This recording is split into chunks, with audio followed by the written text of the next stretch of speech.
Yeah, there literally is no Ember control in that deck whatsoever, is there? No, there a is. little bit, but there's capture. A whole lot. There's capture and then there's fight for it, but if you have no board that you're being played, that's your only Ember control. Yeah. Well, there's 2 grabber jammers. There's capture. There's capture. Oh yeah, there's 2 grabber. All right, what's going on, everybody? I am the one, the only, the WOOKIE, joined here by my normal cast of misfits. We got Dr. M. Sheep. Where's the M come from? You'll figure out one day. Mr. Miscellaneous. Dr. Mister? Something like that. Monkey? Yep. We got the Ewokiest of Ewoks. Ewok Hello. Jr. Hello, KeyForge community. Glad to be here tonight. And the one that you love to hate, the Drazbor. Is that my role? It's gonna be. I'm gonna make it a thing one day. That's why X-Ray shows up. Yeah, that's why X-Ray. He loves to hate. Loves to hate. So he just raised his hand. I'm just wondering, with all the new tariffs going into effect, does that make KeyForge the most affordable card game on the planet right now? Since it's all made in Minnesota. One of the few that are actually printed in the U.S. Yeah. Oh, you know that paper. I wonder where their paper comes from. Their packaging comes from China. Yeah, they probably. Yeah, we'll probably. Yeah. So does that mean the price of a KeyForge deck is about to go up? Maybe. To $20? Yeek. I mean, even if it's not impacted, use the excuse is going to be where I don't know, because everybody knows it's produced in the U.S. I don't know. We'll see. Mm-hmm. Maybe CTP has been stockpiling card stock, and like that sounds like a thing Ghost Galaxy would do. Plan for the future. Yeah.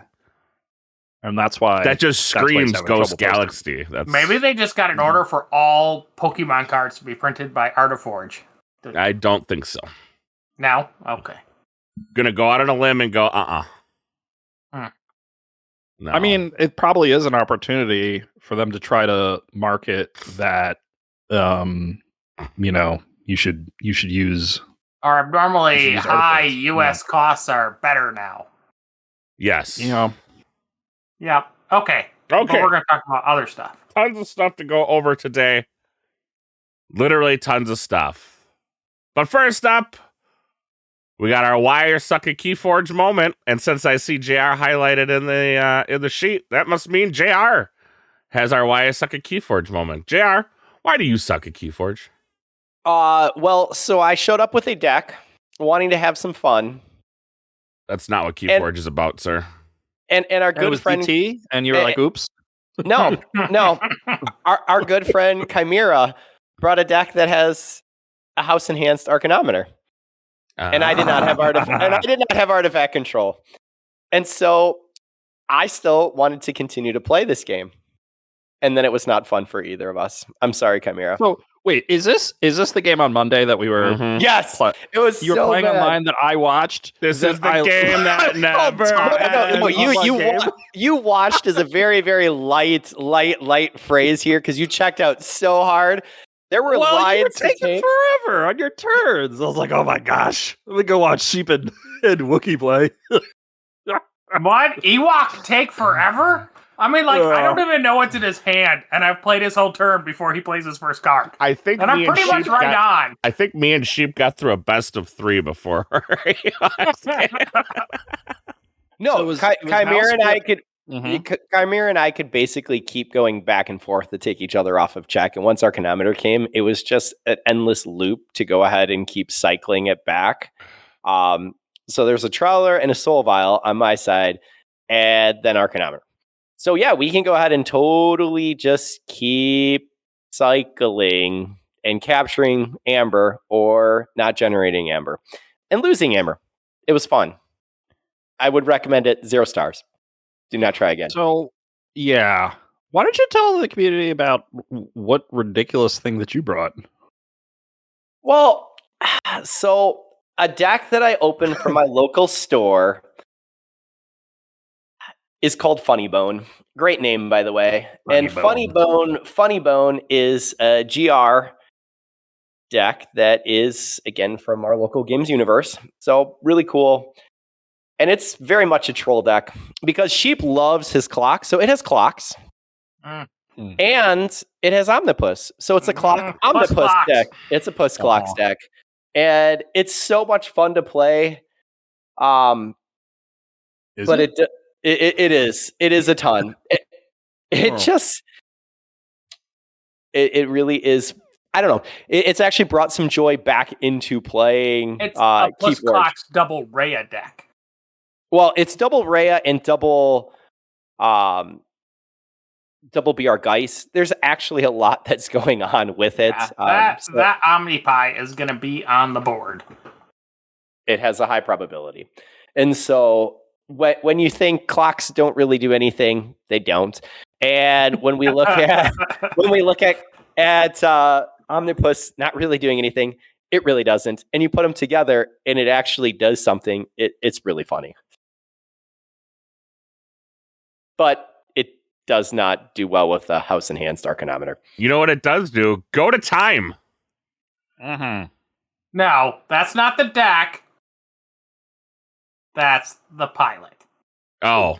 That's the walk. That's the one. I wouldn't go to time with that deck. No, you would concede. In fact, we went ahead and talked on Tuesday that we were going to open up Fire. And I was giving us good luck on our deck pulls. And you said, what, Sheep? Because you ruined it for us. And I want this known. Decks were going to light on fire. We're going to light on fire. And guess what? The 2 decks we opened, 3 decks. What happened? Thankfully, we have a save all decks guy in our local. So these trash decks are still in existence somewhere. Yep. Yay. But Omnipus Puss Clocks deck, it's fun. So that one at least doesn't get burned yet. So you suck at KeyForge because you opened a Puss Clocks deck. No, because he sat down against a non-winnable Arcanometer game and didn't concede immediately. Yeah, that's why I suck at KeyForge, just because when you see that and you don't have hard R or any way to do it. But to be fair, he never lost. Yeah, but I really lost because I wasted a lot of time that night. When I could have played multiple games, I played one partial game. One meaningless game. One meaningless partial game. So that's why I suck at KeyForge. Nice. Yep, I mean, there's only agree. 25 Omnipus chronometer decks in existence, or not chronometer, Ancestral Time Creeper decks in existence. So you have something rare, sir. I know. Well, that was actually the line against the Arcanometer. I can go ahead and build up enough on the Ancestral Timekeeper to take an extra turn in order to be able to bypass it. That's also a very, very, very long shot strategy. So, actually, the highest SAS one is just IX.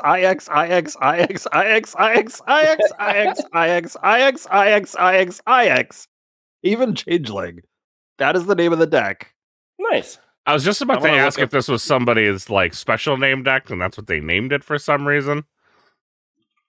I mean, it could be. So, Roman numeral converter. Hold on.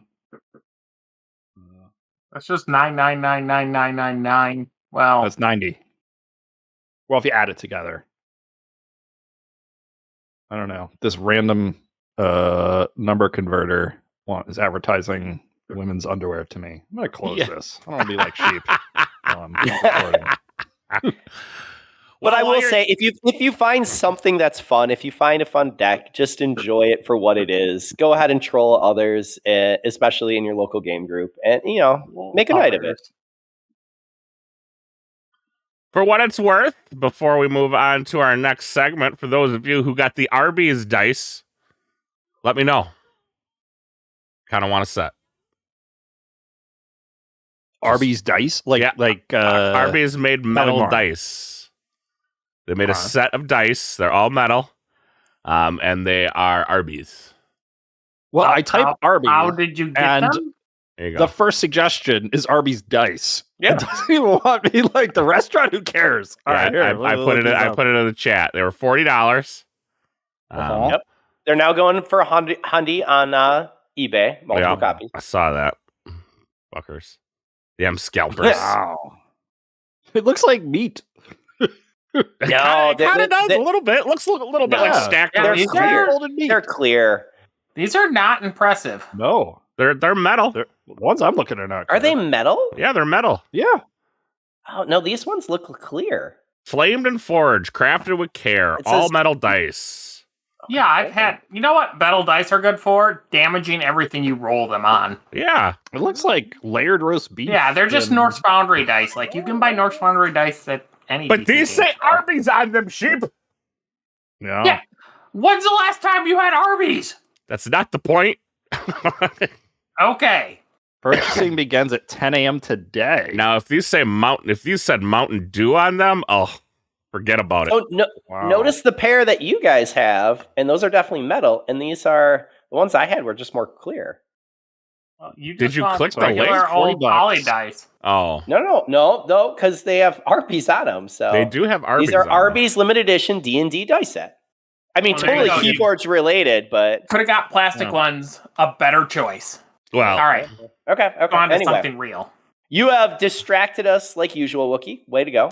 I find cool things and I talk about them. Your searching of worthless things on the internet is always. It can't all be boobs, sheep. I mean, my favorite boobs subreddit's gone. It's horrible. Life is bad. What happened? It got unmoderated and it's gone. Unmoderated boobs is just my favorite boob subreddit is now gone. It's like life is over for sheep. How do we have a podcast? How do anybody listen to us about this? It's because of stuff like what sheep just said in the audience. X-Ray left, but I think only because he's trying to find it. Because he heard about boob Reddit right now. Also lost their favorite boob subreddit. X-Ray. Want to admit it. Well, to be fair, X-Ray just found out what Reddit was, so he's like, "There are boobs on this website called Reddit." I have to email myself about this. He calls me up and he's like, "Can you fax me a picture?" I would fax him a picture of your butt, but that's me. See, Eric Water said, I only came for Boob Forge. Yeah. See? Oh. More people come for the random things that I think you guys give credit for. More degenerates. Thank you, my friends. We love you all. Man. Good times. But without distraction and further ado, we got new OP news with Dr. Sheep. They updated the tournament guidelines. Yay! New TNG. TRG, man. I'm sorry, TRG. Next Generation. Yep. That's what I'm watching right now. I'm watching the TNG for like the 15th time. Oh. Respectable. I usually go through Star Trek like once a year. And then you want to know what other show I really like to watch? Frasier. Wait, time out. Are you really? Mm-hmm. You're a Trekkie? You've gone down on my list. I'm sorry. Why? I can't hang out anymore. I watch Star Trek. I watch Star Wars. Yeah. Trekkies. Wait, Flightless Peasant's a Voyager guy? Oh, Voyager's great. Voyager's great. What? No, Atlantis has got it right with DS9. Oh, no, DS9 might be the greatest Star Trek ever done. Goodness. I'm sorry. Now I've created this hellhole. So I will tell you, on this one. I watched Star Trek a lot as a kid, right, with my parents. Right, we watched Next Generation, watched DS9. I was getting older, which is always a question of how did you get married then? But okay, keep going. We can go to that story later. The and then Voyager started, and I was like, maybe I'm just getting older. Like, I don't really like this stuff anymore. Like, all they ever do is remodulate the shields, and the Delta Flyer solves everything that Voyager can't. I'm like, this is dumb. And so then I was like, I guess I don't like Star Trek anymore because I got old. And then I remember graduating college and then sitting in my little apartment and just flipping around cable and middle of the night, Next Generation is on. It's like, whatever, I'll watch it. And I'm watching, I'm like, this is freaking good. This show is awesome. And Voyager sucks. That's the moral of the story. So I came into Star Trek on Voyager, believe that or not. That was my introduction to it. Janeway? Yeah. Neelix, right? And Janeway is not the problem. Neelix is the problem. Listen, there's something about that young lady with a smoker's voice that just sends shivers up your spine. Well, with the Grand Star Alliance podcast that we've now created, I keep talking about Star Trek because we're picking up more in our audience. Keep going, guys. You got this. I believe in you. Well, I mean, I'm just saying, but yeah, DS9. Never liked DS9 for a long time, and then I rewatched it on Netflix. Wow, it's quite amazing. Quite amazing. I should rewatch that. Yeah, DS9 just hits different. I don't know what it is. It's just it's not your daddy's Star Trek. No, I got a lot of flack when it came out, but yeah, it hits different. It's once you get past, I think, like season 2, I think is where he shaves his head and grows the goatee. It hits. Yep. Every episode is it's a banger after banger after banger. Wow.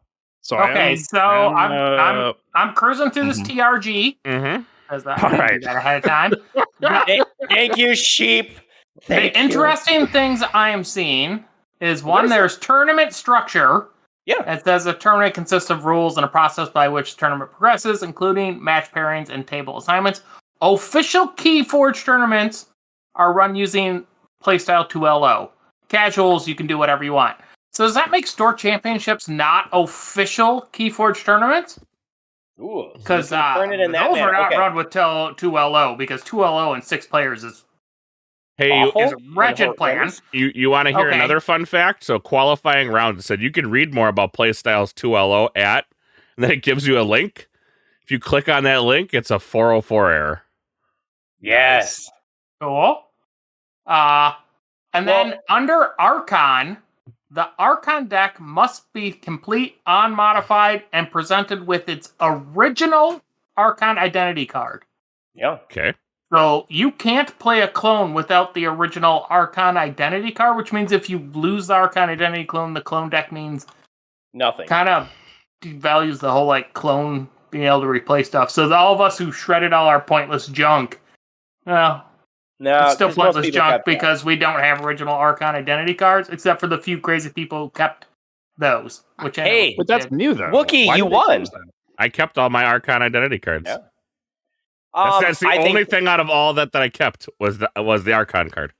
Yeah, no, that's why I said you won. But honestly, Sheep, I think that's just something that will be adjusted. I can't see that as being problematic. They want the clone decks to be able to be played. I don't think they do. I think they heard a lot of people being like, the bullshit that's going on with these clone decks where your decks from overseas are all going to be here in the U.S. for every vault because maybe not. Okay, $25. We're going to talk about some actual things that came from this TRG, but you're actually arguing that they're trying to pull the rug out from us, that a number of people bought clone decks and they're now like, ha!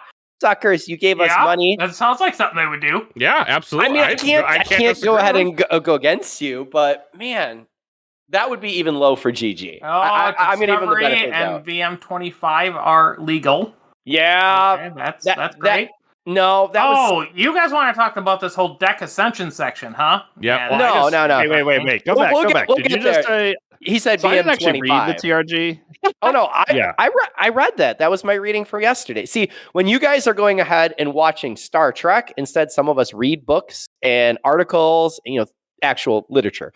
But this is not Mr. Look at how high and mighty I am. I read the TRG. Well, you guys were watching Star Trek. I was reading Socrates and writing essays. You guys just sit there touching it while we're going. I was reading fiction. I can't disagree. This is fiction. Okay. But when we look, what am I going out and reading? It's actually a side story that is Alice in Wonderland. Oh, I was gonna say, I am reading the whatchamacallit, from a different point of view, the untold stories from Star Wars. Okay. Yeah. The other one is a professional book for a mentor text, which is not engaging enough anymore. What? But it also takes too much concentration to read a book and do something else at the same time. Just do one of those. I could read a book and walk, but that sounds awful. slow down and just enjoy the book. Anyway, back to our slow TRG. Down. That sounds like your brain is on underdrive. Like more. I need more stimulation. No, you don't. Yes, I do. All right. Stimulate me, Ewok. Stimulate me. Now that the boob website is down. I used to be able to listen to a book, look at the boob website, and play KeyForge at the same time. Wow. Guess you're just going to have to make a Twitter account now. Is that what the M stands for? More things at once? No, it stands for masturbation for him. All right. Okay.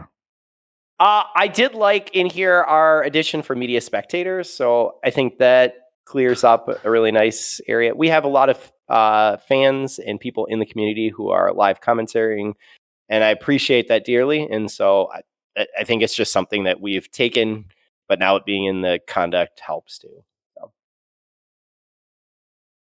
Okay. So one thing we still don't have clear rulings on is the damn deck languages. Am I the only one that was crazy enough, and I swear to God, I heard that English was going to be the only language allowed in U.S. Vault Tours?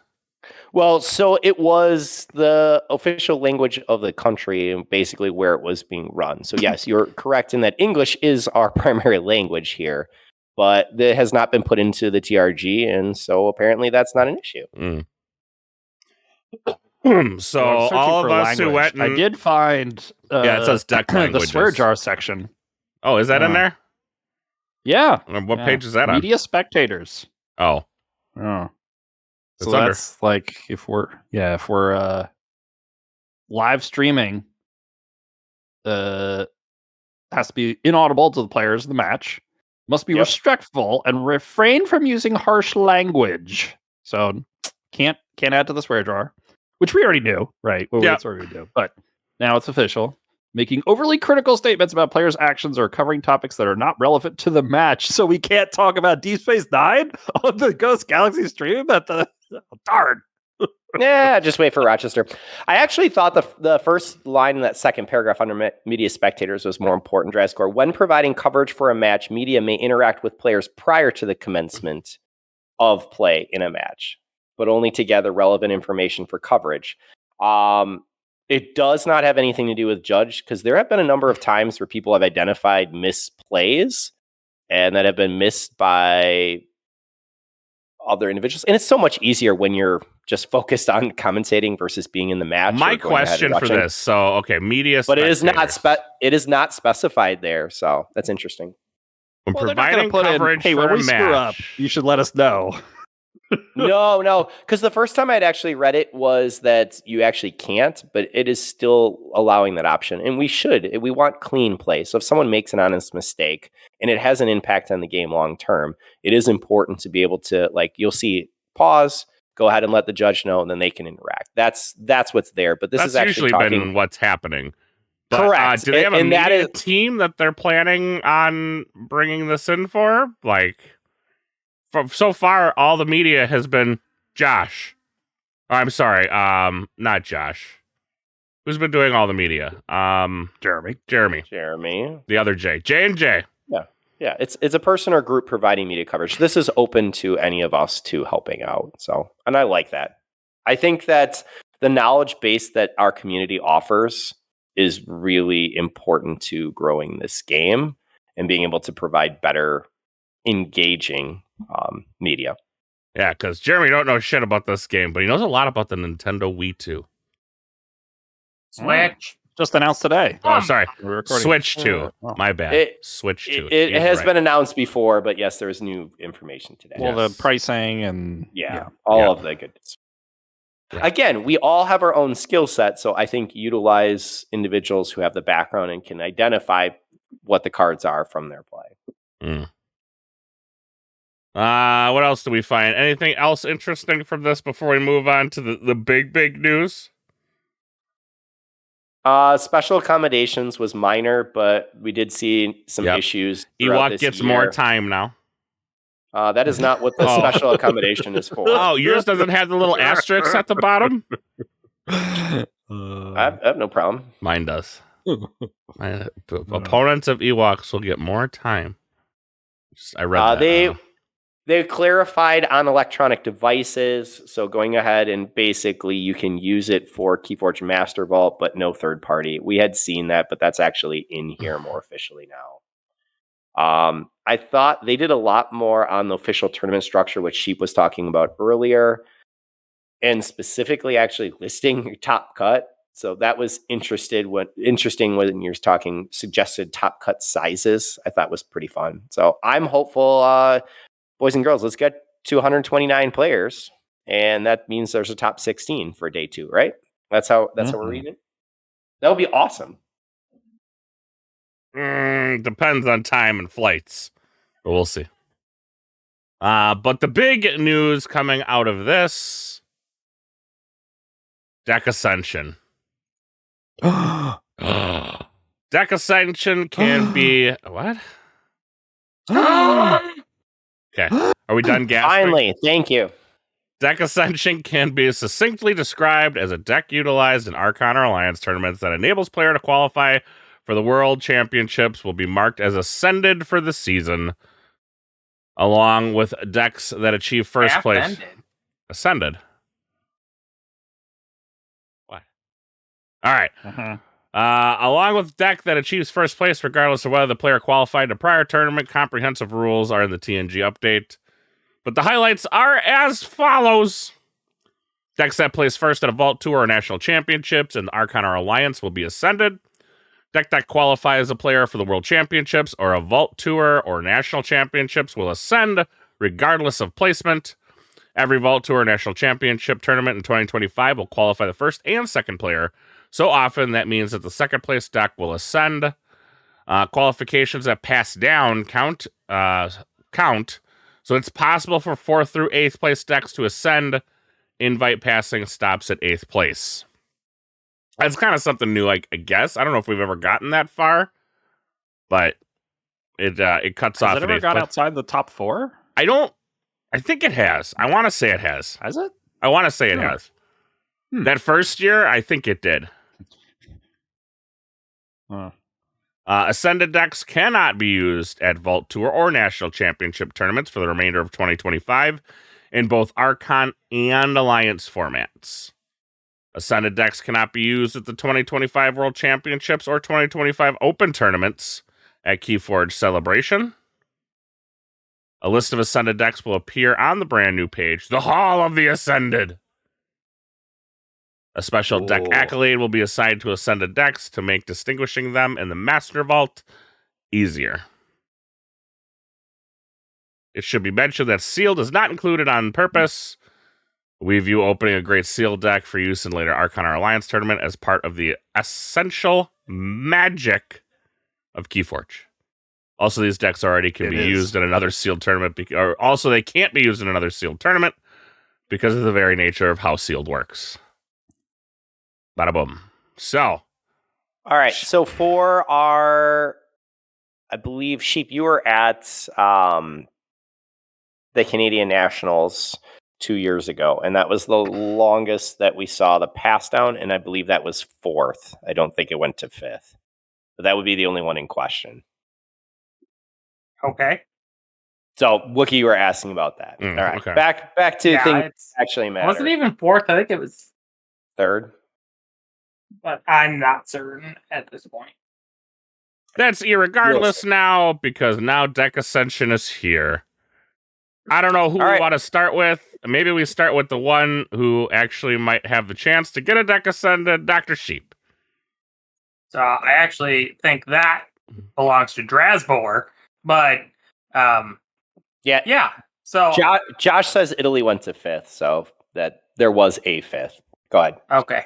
So, yeah, I mean, like, I was being a troll earlier today on the old Discord, but I think Deck Ascension in general is a very good idea.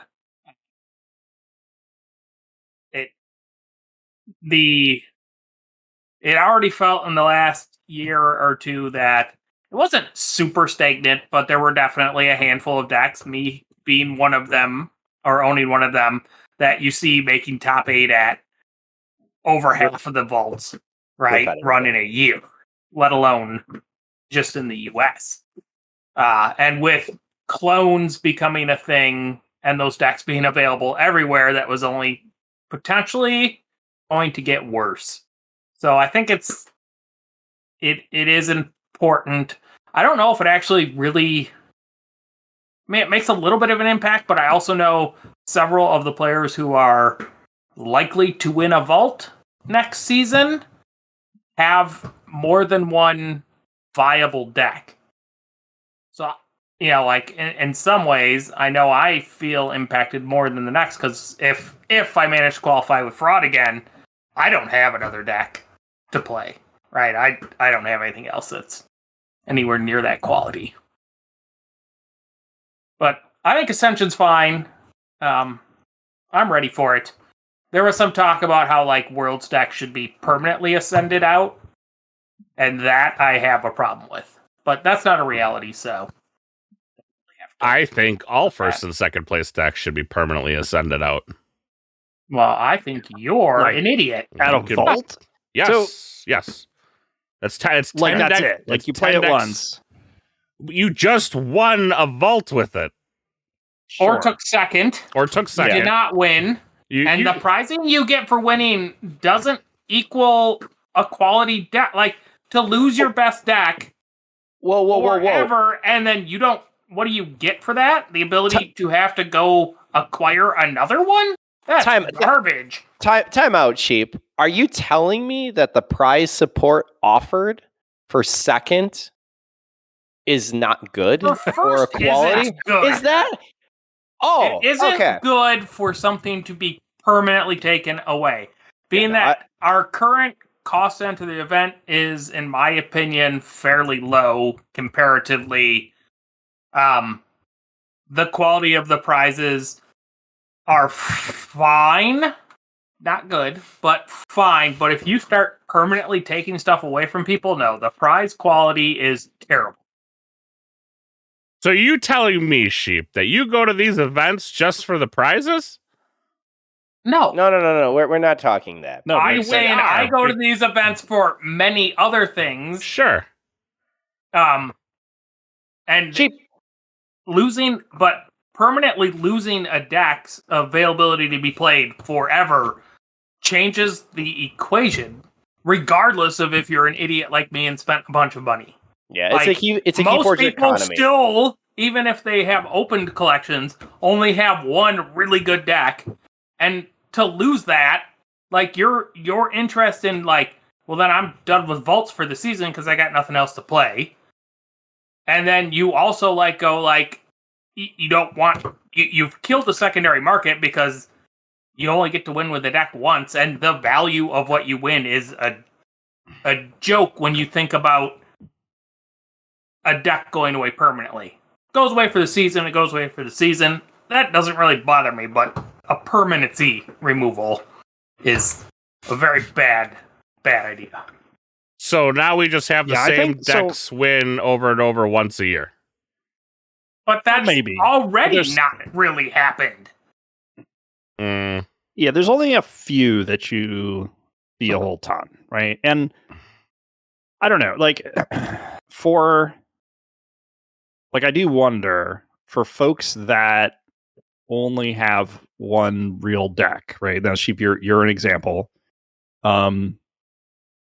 Versus folks that have more than one deck. Are the folks that have more than one real good deck more or less likely before this to want to go? How do you feel about losing Aria? I guess you don't care because you already moved off of it.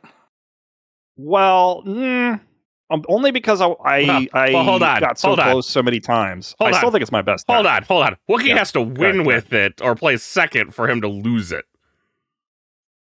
Well, I'm almost definitely playing it at Rochester. Maybe I shouldn't. I don't know. Maybe I should play my other deck at Rochester. No, play it at Rochester. Go ahead. I'm not sure yet. I do have another deck I like. I sort of have 3 decks I like, but I think Arya is the best of them. But I don't know. There are some players who come to a bunch of things that have a lot of decks, but then there's some players that don't. So I don't know if it's going to dissuade folks The players only have one deck. Is it going to dissuade them? So losing a deck forever in official play is just an appalling thing. Because if you have a deck that you acquired because you like its playstyle, and now it's just gone. And anybody who says you can still play it in casual, who cares? You can play it in casual. Who cares? Yeah. So I was arguing with King of Bling a bit about this at locals tonight. He was like, they didn't go far enough. It should have been forever. I was like, what are you talking about? It should have been forever.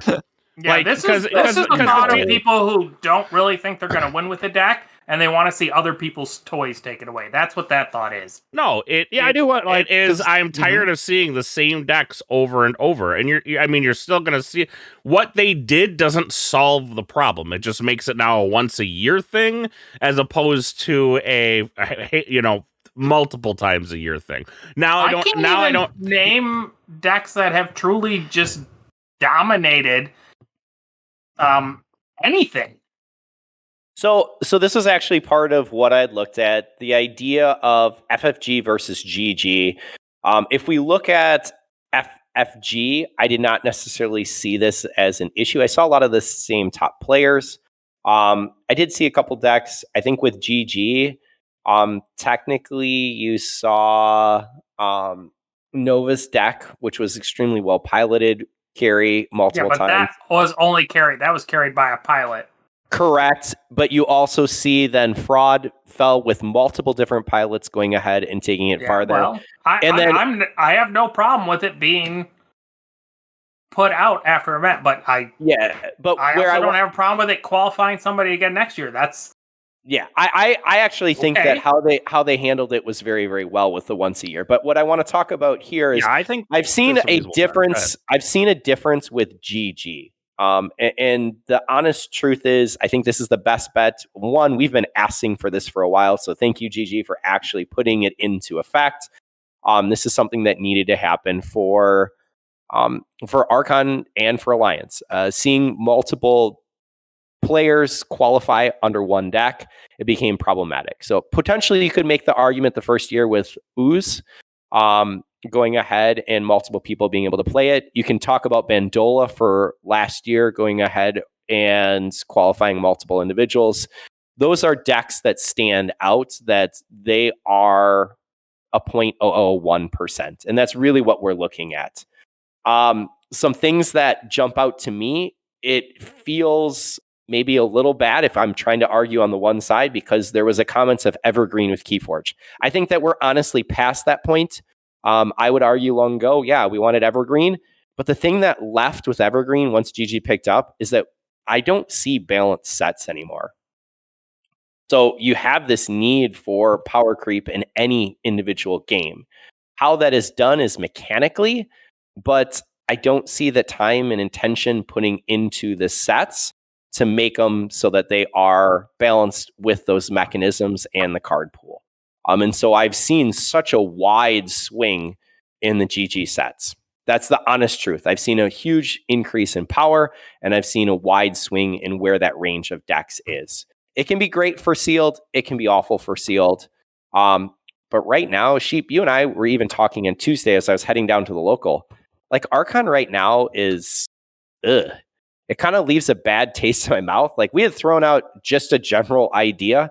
Would you prefer to play sealed on Friday and then have sealed Archon or Alliance on Saturday? And that's and then said, just run. Was that your idea? Okay. Yeah.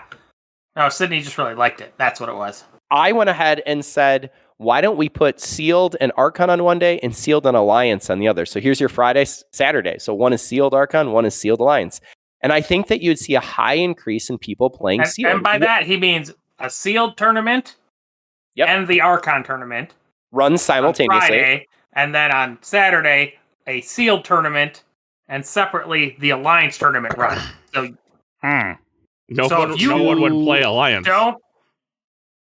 I think in a 60-player tournament, you would have less than 20 people play Archon.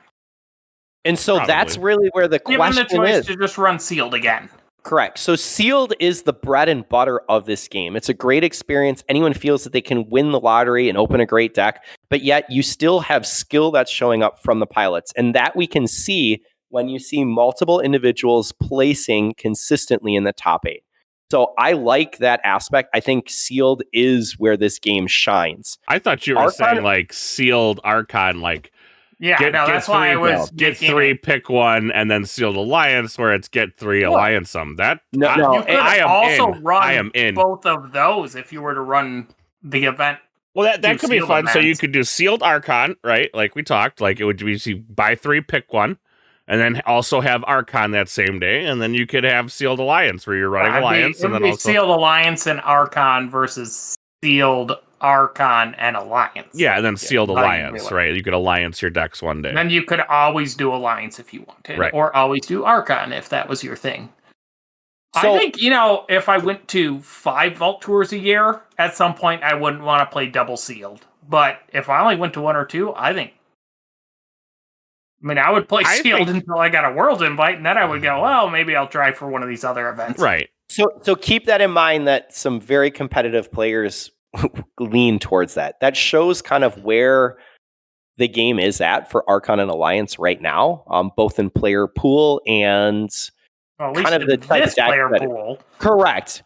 But that's what we're interested in. This is a competitive KeyForge podcast, so I want to put that out there. I do think that the announcement for Ascension was desperately needed in the situation that we're in right now. So I think that how they handled it, I know, Wookie, you want to see more aggression on them removing, but I think the temporary, hey, you are paused out until Worlds, play it at Worlds. I like that. I do not want to see decks at this point completely removed. I think that you can come back the next year. I think that we have not seen, like Ooze did not transition into the GR market, and I want to see what GR does with Amber Skies. I think that it still will be there, but I think that Amber Skies and Talk pose problems for GR, and so all 3 of those. I'm very curious on the breakdown of what the tournaments will run for Archon. Those 2 sets and what they do well are even less interactive than some of the GR stuff. And right? What's going to get played at Vault Tours is the watch me win the game kind of decks, because that's what wins games. Yeah. You don't have to interact with anyone else. You just go ahead and win. Yeah, I'm just going to win over here doing this broken thing. So there was definitely a need for power creep or to actually invest the time in balancing sets. As we saw multiple sets released in a very short period of time last year, there's a real question about that. And that was a decision that GG has made. They now have to live with those consequences. But if you have Evergreen, I think this is the best choice of how to handle so that you can have a competitive scene. But still, like, our community is amazing. So we want people to come out. We want people to play. But I want to make sure that there's some options. I want to see some different flavor. Now, I'm hoping that for next year, one of the things that comes about it is that you will rotate where the tournaments start. So it's not always out on the East Coast, or not always in the Midwest, or not always on the West Coast. But if that rotates, it has an impact on the final Vault Tour location versus an earlier Vault Tour location. That provides some extra challenges for Josh and the team. But I think as is written, they did a really nice job to put, hey, you're getting an Ascension accolade, so something to look forward to. It signifies you, but you can use this at Worlds, but we're going to go ahead and change it in the future. So I like that. The accolade's nice. Yep. Yeah, I think that it was the proper way. And again, something that they can do. I think that they could potentially do a little bit more with what the pricing is for the top 8, and frankly, anyone else who's just there. But that's kind of been the running joke, is to put a volunteer system together to put prize support together with the money and with the supplies that are there. I know it's limited, but we have a great community. I just wish that everyone from bottom all the way up would actually be able to enjoy something versus... Well, everybody gets something when you go to a vault. Sure, you get a pin and you get your Vault Master 25. Which, again, I can go ahead and turn it over. But if it, I don't know, it doesn't. I don't know why, but in other card games, other events that I've gone to, the promos and the items that I'm receiving feels like it's actually special and it has meaning. And here it's just like, I open this Vault Master 25 deck that is horrible, and I will play once for sealed, and that's it. And I don't need another trash deck that, frankly, Sheep and I are apparently going to burn because that's our new thing. So, yeah. Well, I think join us next week for Win It or Minute. I continue to think they should lean into that which makes this game unique, right? So, yes, deck names, unchangeable decks, right? So in the chat, by the way, and this is related, Flightless Peasant asks, if you win the highest honor in the game, is it really such a big deal that you have to retire that deck? Meaning retire the deck forever, I think is what he was saying, basically. So, And I said in the chat, yes, it's a big deal. And Sheep said no. But and then I read the question wrong. But yes, It is a very big deal. Yeah. Well, or I read it wrong. But anywho, so the reason that I think you shouldn't go all the way to full out retiring or ascending forever is because the part of the soul of this game is I have this named deck that I have this affinity to, and it is mine and nobody else's, and nobody else has this unique thing. Yes, I can lend it, but it's, you generate that kinship that with your deck, that attachment. And so permanently removing it, I think, goes against a bit of what makes this game unique and special. So I think what they did here in terms of temporarily setting it aside, I think that's a fine for, test it out, first step, see where it goes. But I wouldn't want to go have it gone forever. And for prizing, I think they need to lean more into how can you deliver prizing that emphasizes that the deck you just won with is special and unique. Like the posters they did were kind of cool. I don't know, do something more there, or something else that leans into I think Riku had said something in the chat about that special border, some sort of special something. I think CTP should have to dress up as your Archon and take a picture. CTP's got to get a tattoo on his ass of your Archon name. See, I don't know. I want it here in 2 to 3 business days. but here's the thing, boys. I want it to be something attached to that deck. Going ahead and facing off against Becky, which was run just hundreds and thousands of times. Like, you can see the time and energy that someone's put into it, let alone there's individuals who spent a considerable amount of money on these decks. So you're either, if we're now eliminating them, okay, we're just hoping more for a lottery that I'm going to win, and now I have access to that. You're or I'm hoping for a lottery. It's already a lottery, so you might win. You might get kindling, right? Like, you might, but there are some individuals who are investing a lot more in this game, and so then it just falls again more to the whale or the person who is being able to invest that money. I want to be able to see that there are options for a deck to be able to have something unique that's attached to it. If I'm getting another deck that has no connection, no name and unique card is already not unique enough. I don't know. Is that really what's wowing you and what's pushing you to come back? Is that the name of the deck? No, it's the gameplay of this game is why I keep coming back. Correct. Oh, sure. Yeah, it's the gameplay. You get that attachment to mine's the deck, alcohol. Right? I think that's something. Well, there's that. So you're looking at community, okay? Yeah, well, you could call it community. I call it alcohol. Tomato.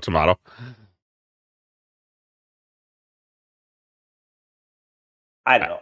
We ground to a screeching halt on that one. None of us have. I mean, accolades are cool. I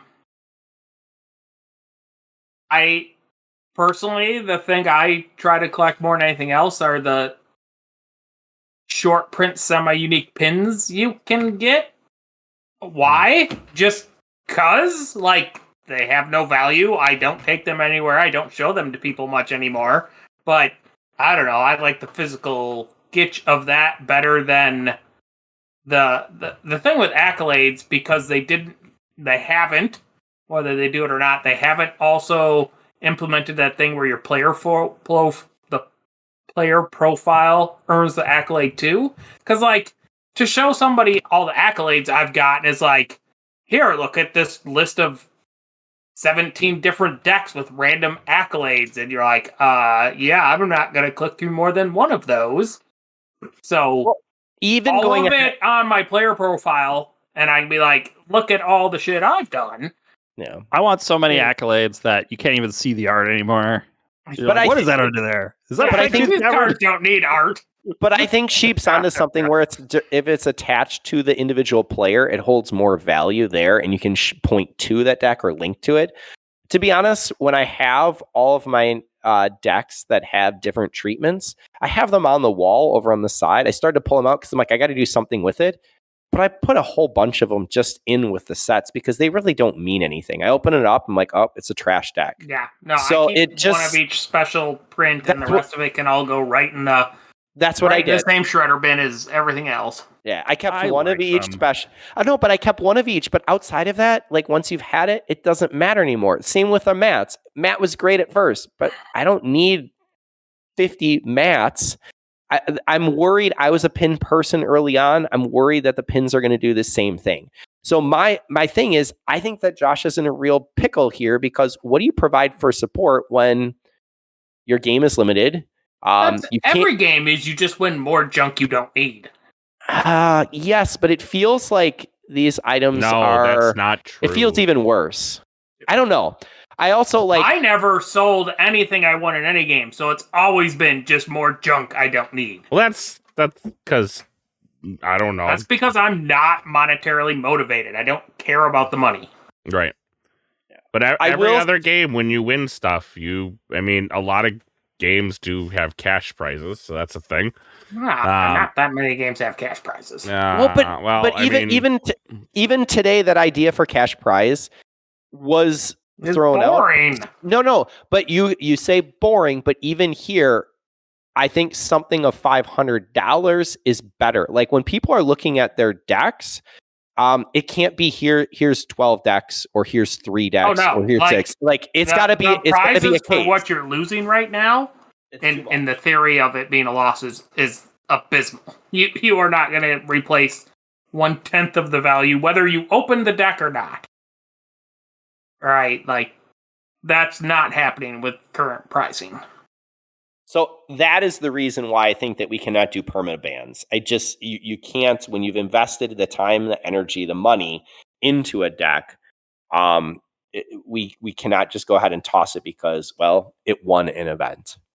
Yeah, right. And I think it would discourage loans, right? Like if you loan somebody a deck, you lose it for a season, not the end of the world, right? If they do really well with it, we're probably happy for them. If it's like, I loan you the deck and you do well and I could never, ever play this again, like, that's like, that feels rough. Like, I would hesitate at that point. I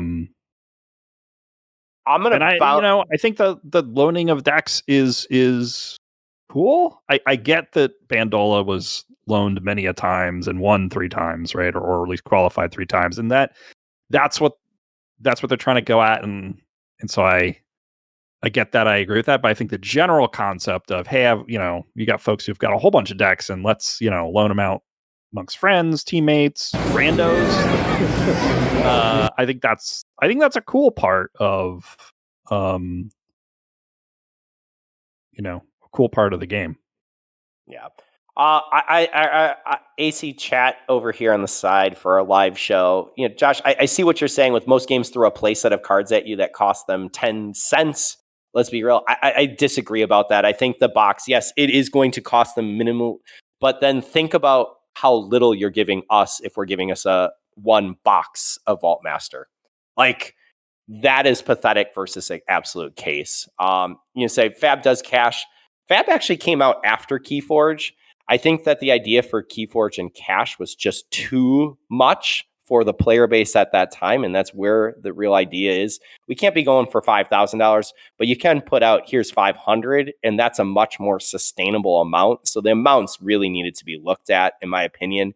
But the idea that, hey, it's just 10 cents, then give us more. Honestly, give us more product. I don't necessarily want to see that. But if it's sealed product, at least your top players and people who are qualifying can do something with it. If it's of a valuable set, So the problem is that when we have this really, really random range and it's not competitive, then people don't want to pick up the set. And so that, like, in my opinion, I think that you're in a tough spot as to what prize support to throw out.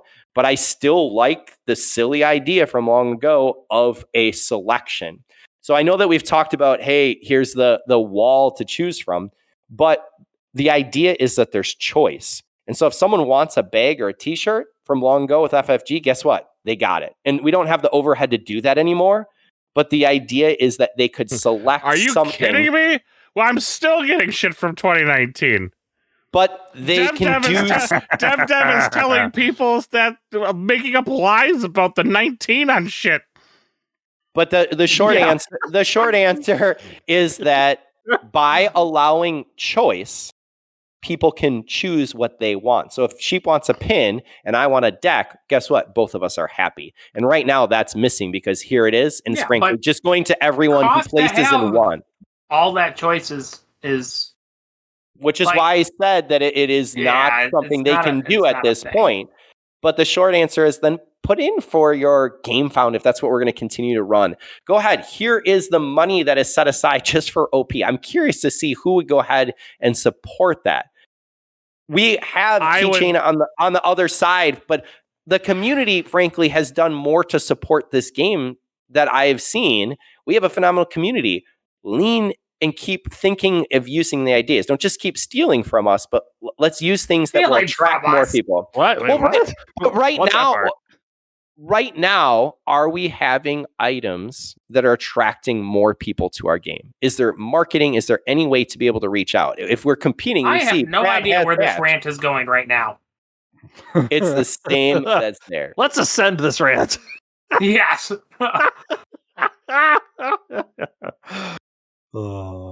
I get it. I get it. Make the prize support as something that's great again. Well, but when it had cash, it wasn't great. I'm like, the large amount of cash. Yeah, the large amount of cash. Except Ewok keeps asking for $500. Well, that was what was thrown into our Discord today, and it was not from me, and it was from someone else. But the idea of having a much smaller amount, again, if you want to put product out, but it can't be here's one box or two boxes. It's not enough. One box of come on. What is arguably which is almost here's my harder to sell than just the regular set is rough, right? Like let's be real. That's Sheep. You and I collected. Let's be honest. The Vault Master 24, we collected the specifically geotag decks. Now that should actually hold value because those are coming from top 8. No, they're worth nothing. I'm sure they're worth something, but yes, they are not. Nobody cares. Nobody cares. Sadly, nobody cares. I spent more on going ahead and getting shipping, and I'm proud of that we have a set. But outside of that, that's something for us. Yeah. They're not something that you're going and selling. They're not something you're making money on. Sydney was onto it. I think she was saying this one again, where like they should have the geotag ones for sale at, even if it's just one per player. But like the geotag one should be for sale because everybody who goes to the event should just be able to get one and geotag the current set for the winners, not these DM random whatever they are. I'm not on Jam's side where I think VM should not exist, but I'm also would be happier if they didn't exist. It's just another thing that doesn't provide more kindling value or interest. More. Do they add to the game? I don't even open them anymore. Like I just don't care about them. Well, the challenge it goes back to just how few resources they have to actually balance sets. Oh. So why are we investing in another set? Why don't you put the geotag on the present set and then waste less time there? Right? It's literally putting a different section that says Vault Master, or instead of Vault Master, it says the location for that deck. That's the only thing that would be there. You have to change that from location to location. We know how many people are going to place in the top 8, so you should be able to print off that amount of boxes. They go out. You don't have extras. Done. If you want to have just a general that is non-specialized treatment, fine. Send that out for everyone that's there, and the extras throughout the year. Offer it up to the stores. Offer to people online to be able to purchase at the end of the year if that's what you want. You're just opening it up at KFC. Like the amount of people that had access to it at KFC, like you just come and, all right, go grab Vault Master. People didn't even want it last year. Because it's dog shit. And every year it's worse and worse and worse. Which is why I was talking about balance sets earlier. If Vault Masters had any sort of anything, or even the fucking ability to, like, you haven't seen Vault Masters do. Yep, I'm. You know what? I'm just. You're here now. Take a 20, just because I'm going off, right? Because I mean, Vault Masters is it's bullshit, right? There's never anything good in them. It's not true. Charity appreciates. There's very few good things, and I don't know, VM24. No, there's nothing. What is good? How would you know? You opened 2 of them. And what, you think we don't have the internet? Yeah, go look. They have high SAS VM24 decks, and they all still suck. They're not winning a Vault Tour. They're not a Vault Tour caliber deck, and this is an all or nothing game. It either has the ability to win a Vault Tour, or it does not. And if it does not, it is worthless. Why do we? If that is truly the value of this game, you should not play it, and you should not open decks, because that is not the value of this game. Then tell me where the value lies. Playing the game. I play it every Tuesday. Fun. And you're playing it with trash decks that don't mean anything, and that's fine. So why do we want more then? Yeah, that's why do we want to play? That was my next question. Why would I want more decks then? Well, yeah, I have plenty of trash decks. Well, so I have a question. I have a VM question for you guys. All right. So VM 25, right? We just saw it in the TRG. Yeah. What do you think the chances are that they accidentally make it like super good? Well, they took the logos from VM23, the shadows from VM24, and dropped bogus Geistoids in there. Mm-hmm. Yeah. Like, whoops. And so, and then everybody wants it. And then everybody's pissed again for different reasons. I'm going to come back to... did turn out to be another DT set in that it had absolutely crazy logos, and you could move a lot of other bad cards because the other houses just don't really cut the mustard. That's how VM23 played out, and VM24's shadows are bust. Like that is how those sets seem to be playing out. So again, this is where that balance set, and you're looking for that 0.001% of a deck.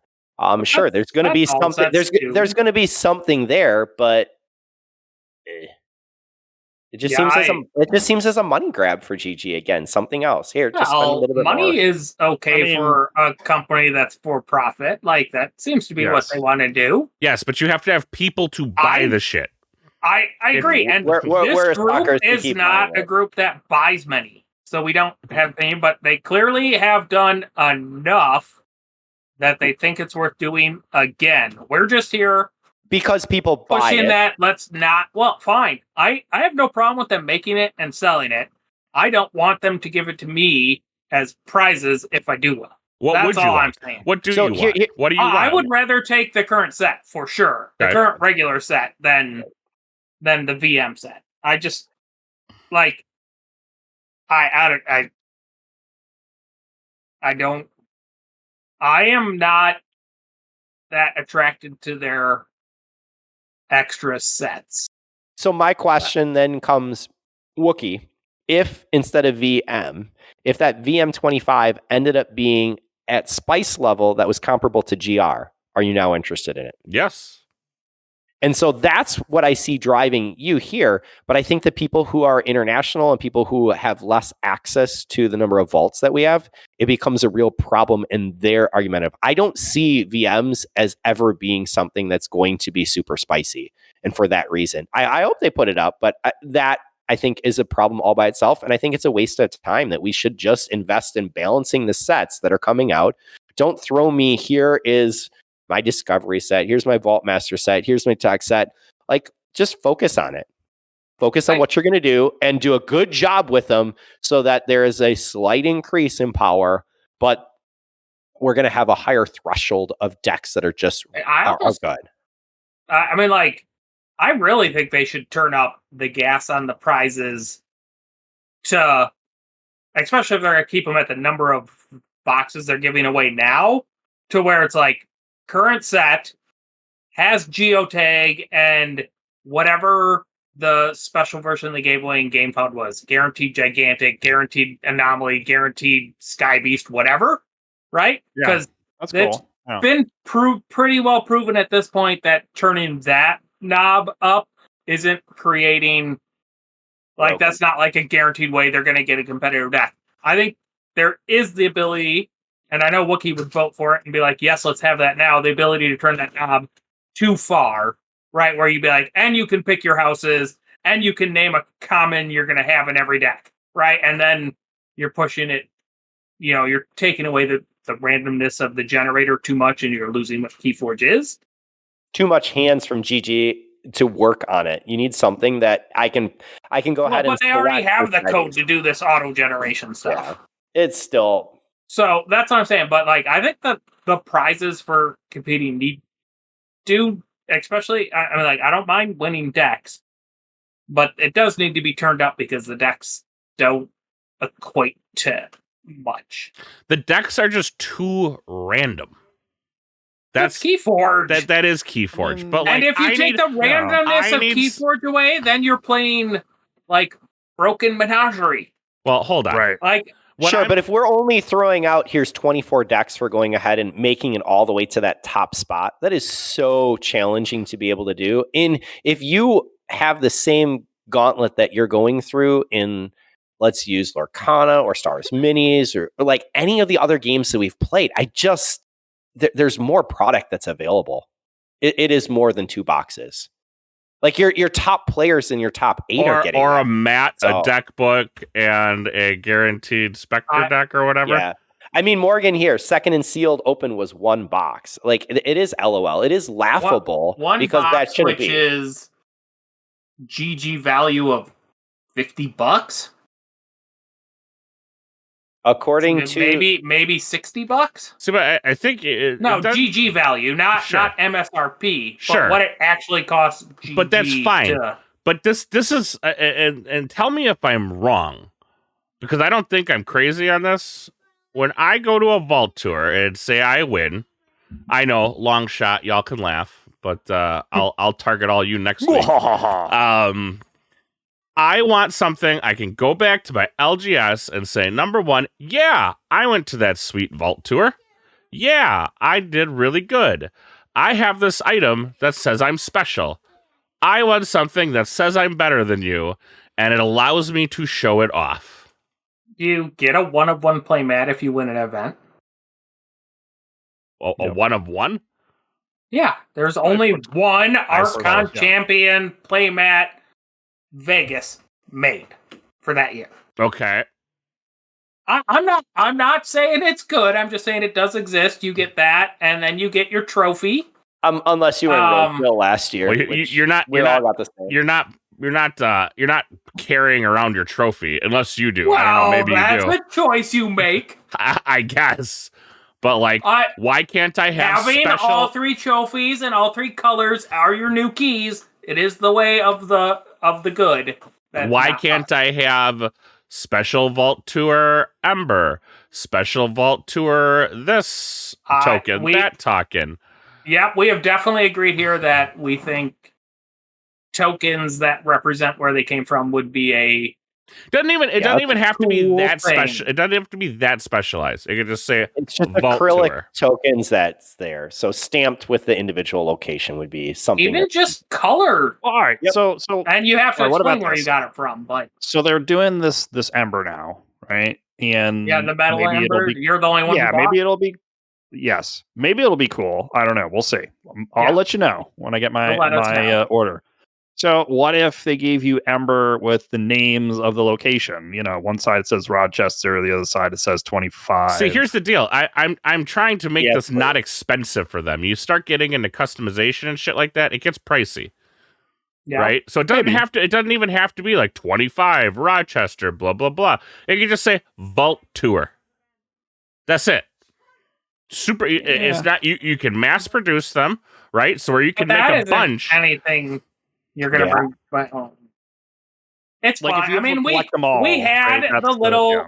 We already had that amber. We have the yellow, the blue, and the pink. That's what that amber already is. And you want to know what? It still commands a price.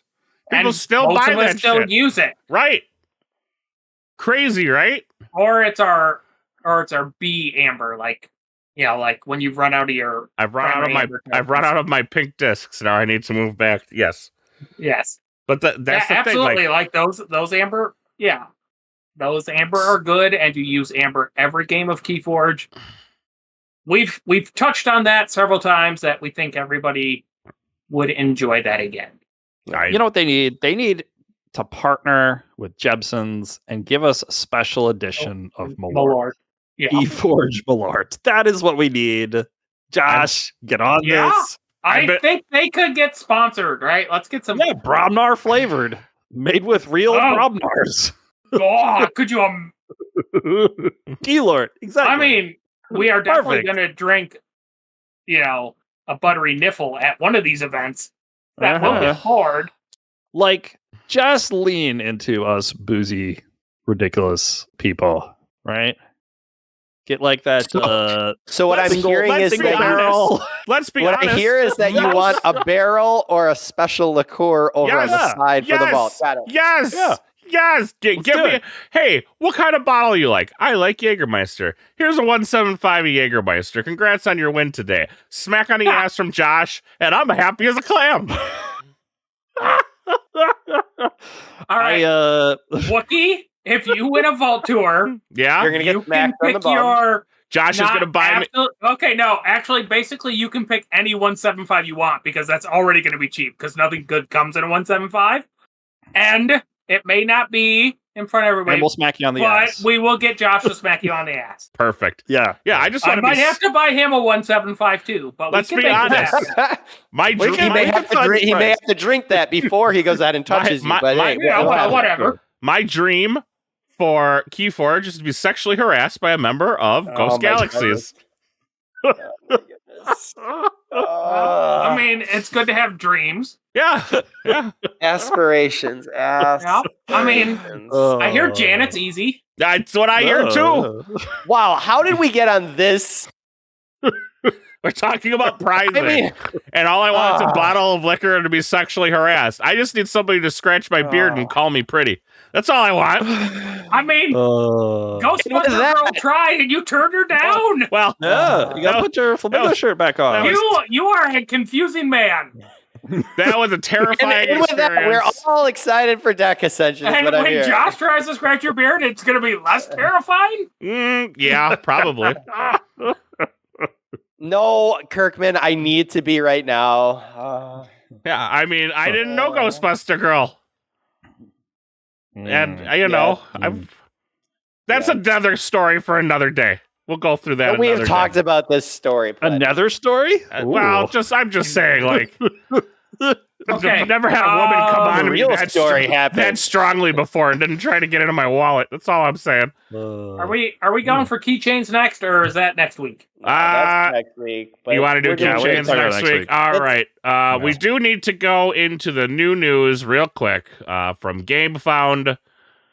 They posted some pictures of somebody's hands putting prophetic visions into boxes and stuff like that. We did have... I don't know. They weren't really small? Nope. These are normal sized hands. We know whose they aren't. And this person is taller than the table, so you know. We don't know. All right, so updates. Yep. But we did find the card that is coming out, and we saw the new special treatment. Ooh, the Foresight treatment. Plaid. Who was plaid? I wear plaid. You did buy enough Foresight decks for me to have one, right? They're 4-skin decks. Oh yeah, 4-skin decks. I will definitely take the. You mean the special border? Yeah. Yeah, I bought some extras of those. Yeah. Okay. I mean, I will take your worst one after you open them. It doesn't matter to me. Sure. I mean, I don't know. To me, I forgot to have somebody buy me that stupid token they made. Stupid token? Oh, yeah. He wants to collect them all. By the way, what do you think the chances are? What are the chances? Yeah.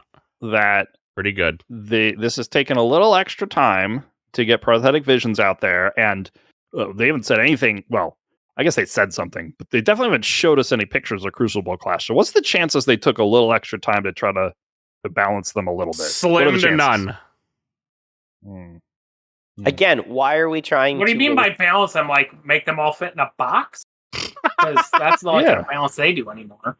And they're just all in a bin right there. That's not very balanced. Yeah. Fit. Again, did we need Crucible Clash, or can we just focus on one? Yeah, we did not need sets. If they make a balanced set, it won't be any good, right? I mean, it'll be fine for field, and then... Yeah. Anyway, so in this update, we got a chance to see some hands. You got a chance to see a big bin of this purple sleeve. So what do you think of purple, boys? Nah. I like purple. I thought it looked good. But the card that was released, Wookie, I think this is what you're getting at. There was the treatment. I thought the treatment looked nice. But again, once you have one of them, you have all. But we're talking, first of all, house enhancements are coming back because that was there. Yep. So that is something that is relevant. Nice to be able to see. I think it is a fun game mechanic. I think when the enhancement hits on the right card, Archanometer, they can really, really be game warping. So I like that. But what card did you see brought back, good Sir Wookie? Infernus is coming back. That's your common. Yay. That's a big deal. So, big deal. Here's the question. Will we see another reduced card pool? Yes. Yeah. We already know that. Yeah. So notice with it in the common slot what that could potentially mean. Because if you have here a large amount, 4 or 5 of them, then what cards are there to support it with recursion? Is it fast enough? GR has just been there, but it'll be interesting. I think Amber Skies is also very, very quick. So interesting. So if you loved Infernus before, I hope you love it now because it is coming back. Well, yeah, I mean, we haven't really seen much of Infernus because it was in an FFG set. Sets, plural. Oh, it's just too slow. It's in a set that even while it was good for the sets that it was in, it's a phenomenal card. It's not fast enough. So if we reduce the card pool, what else is going to be there for recursion? Hopefully not Can a rise. You go ahead Just saying. Could be. Could be. They do put it with the house enhancement. Yeah, so now you can see it even more. Great.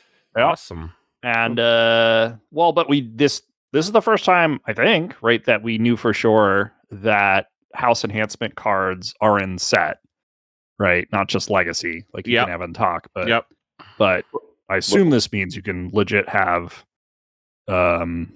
there are cards in set that house enhance. Drez, did you just take a break, a siesta while I was talking? I mean, my kids at school don't pay attention to me anyway, but yep. Okay. I did. I am so in agreement with you. I love it. Hey, Ewok, did I tell you about the house enhancement? Sorry. The what? Yeah. I didn't hear that. They're coming back? I did. I stepped away for just a second. Oh, I missed it. What? Yeah, no. It was literally what I had said.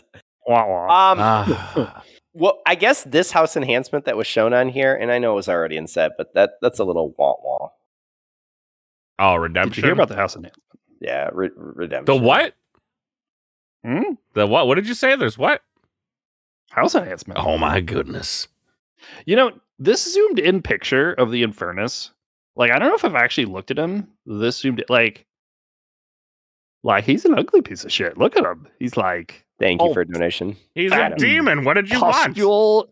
Like in this forest, and he's like, is he like sucking in that energy or blowing it out, or like what is he doing? I don't know. Nobody knows. You'll have to ask him. Nobody knows.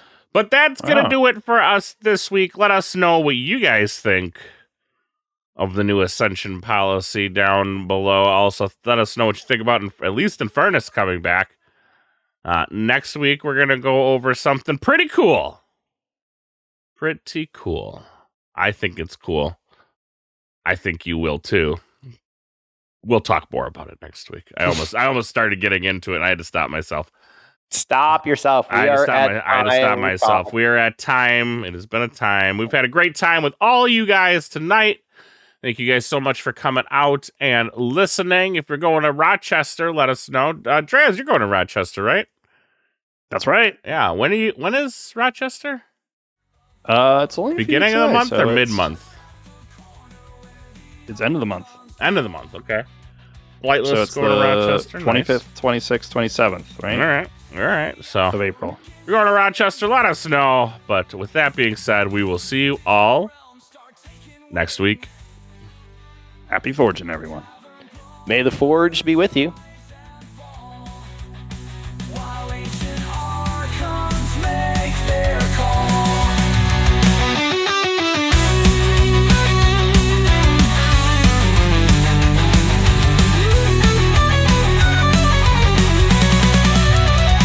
Now I'm deep inside their game. Nothing here remains the same.